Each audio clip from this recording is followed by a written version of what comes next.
Hi everyone, welcome back to Trees and Turtles. My name's Imogen. In today's video, I'm sharing 10 lessons that I have learned from therapy. If you're not already subscribed, make sure to do that, give this video a thumbs up, follow me on Instagram, and let's get started. So, first off, setting boundaries and putting yourself first does not make you a horrible person. Before I went to therapy, I was very wary of setting any kind of boundary at all. But if you set boundaries, it means that you are someone who stands up to people and is firm in their convictions, that's a good thing, okay? That is a good thing. Setting boundaries and putting yourself first does not mean that you're a horrible person. It means that you are someone who knows their own worth and who is willing to take care of themselves first in order to be able to take care of other people later, okay? Number two, if someone has hurt you, it's okay to say so. I used to feel really guilty about saying to people, look, you hurt me, because I'd be like, oh no, that's a really horrible thing to say. But it's true, and if they didn't want it to be true, then they shouldn't have done the thing, okay? Speaking the truth does not make you a bad person, and if someone has hurt you, it's okay to say so. And I say this in my friendships as well. Like, if I upset someone by accident, I want them to tell me, okay? Because I shouldn't have done that thing, and even if I did it by mistake, that doesn't mean it didn't hurt them, okay? And I need to apologize and say sorry, okay? So, and change, obviously. So if someone has hurt you, it's okay to say so. And that's the truth, and if they didn't want it to be the truth, they shouldn't have done the thing.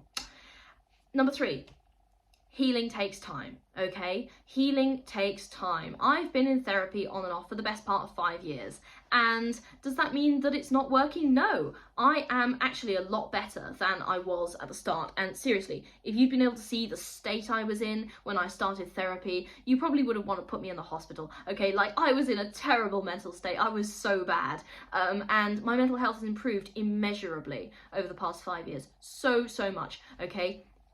Healing takes time. It sucks, but it takes time. But fortunately, the opposite is also true. Time heals. Number four, having an emotional reaction to a traumatic event is normal and expected, and it doesn't make you weak, even if that reaction lasts a long time. I used to really blame myself for having trauma, and that was so silly because trauma is a normal human reaction, and having an emotional reaction to a traumatic event, having trauma is just you being a person, okay? Like, that's normal. When something bad happens, you're going to have trauma from it. And like, that's just a fact, okay? It's not morally bad, it's just neutral, okay? And it doesn't make you weak, it makes you human. Every single person that you know has been through something bad, and that bad thing has affected them emotionally, okay? I don't care. Like, if you're a human being and you've been through something bad, you're likely to have trauma, okay? And having that emotional reaction does not make you weak, it makes you human. Right, your problems are probably more common than you think, okay? Even the things you consider to be most embarrassing and unusual are problems that someone else has faced before. I learned this a lot from like being chronically online and in various forums, like anonymous, like on Reddit, you know, people post anonymous stuff because you can be anonymous on Reddit, you can have like any username you like, and you can go into like subreddits like the confession subreddit, and half the posts will be the same, and all these people think that their single problem is really embarrassing, and they've like created a throwaway account just to talk about this really embarrassing problem, and you go on there, it's like 10 posts are the same, like one after the other, and you're like, guys, come on, are you not reading the other posts that people make? And seriously, your problems are probably way more common than you think, and they're not embarrassing. Like, a lot of people have the same, okay? Everything that you think is embarrassing and unusual are problems that someone else has faced before, and probably someone you know has faced before, probably someone you admire has faced this problem, probably someone that you absolutely idolize has faced this problem, okay? Everybody's human being. Everybody is a human being, and your problems are common, okay? So don't worry about it. Right, the next thing I want to talk about is intrusive thoughts, and intrusive thoughts are a really big problem, and I used to suffer from them a lot, and something that really helped me was to realise that your initial and intrusive thoughts are not you, okay? Having intrusive thoughts is kind of a symptom of mental illness, and what is you is how you react to those initial thoughts. So a really good, actually music helped me here. So if you ever have intrusive thoughts, I highly recommend listening to Serotonin by Girl in Red, which is all about intrusive thoughts, and it's all about how you have these thoughts which are really unwanted and sometimes can be really scary, but those thoughts are actually not you, and what is you is how you react to them, okay? Like, again, your mental illness is not you, anxiety is not you, depression is not you.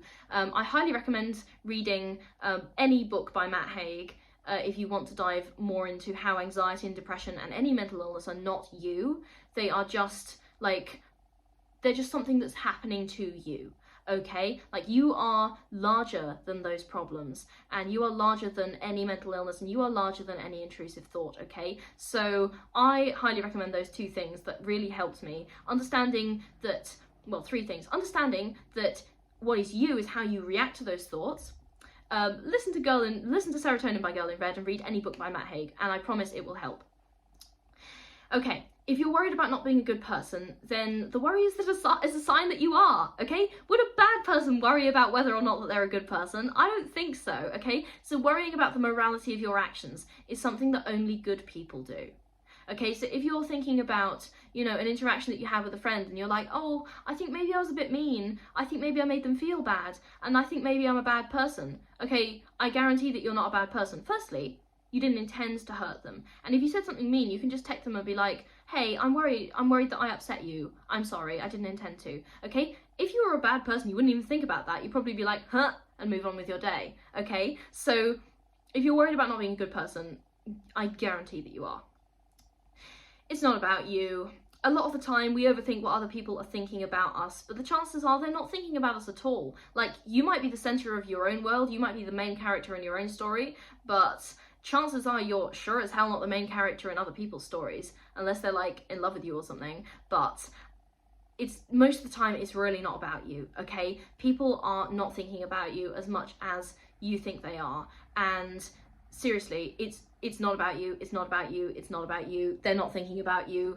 They don't care, and I mean that in the nicest way possible. Like, obviously they do care, but they're not spending every waking minute thinking, oh, you know, this person fucked up or whatever, okay?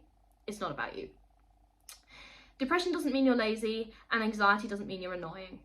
This is just something that these are misconceptions that I had about myself.